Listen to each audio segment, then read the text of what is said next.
এই দোস্ত তোর যে 500 টাকা পাই দিবি না? তোরটে 500 টাকা চাবে যে মোর স্যান্ডেল 5 জোড়া খয়ে গেছি। টাকা কবে দিবি?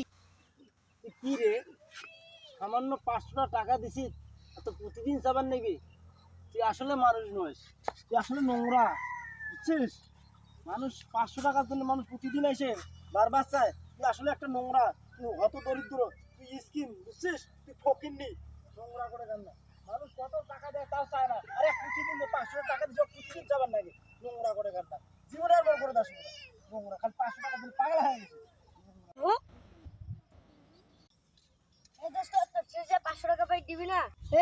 তোরটে 500 টাকা চাবে যে মোর স্যান্ডেল 5 জোড়া খয়ে গেছি। টাকা কবে দিবি? কি রে, সামান্য 500 টাকা দিছি তো প্রতিদিন সাবান নেবি? তুই আসলে মানুষ নস, তুই আসলে নোংরা, বুঝছিস? মানুষ 500 টাকার জন্য মানুষ প্রতিদিন এসে বারবার চায়। তুই আসলে একটা নোংরা, তুই হত দরিদ্র, তুই স্কিম, বুঝছিস? তুই ফকিন্নি, নোংরা করে কেন না? মানুষ কত টাকা দেয় তাও চায় না। আরে প্রতিদিন 500 টাকা দিয়ে প্রতিদিন যাবার লাগে, নোংরা করে কেন না? জীবনে আর বড় করে দাস না, নোংরা খালি 500 টাকা দিলে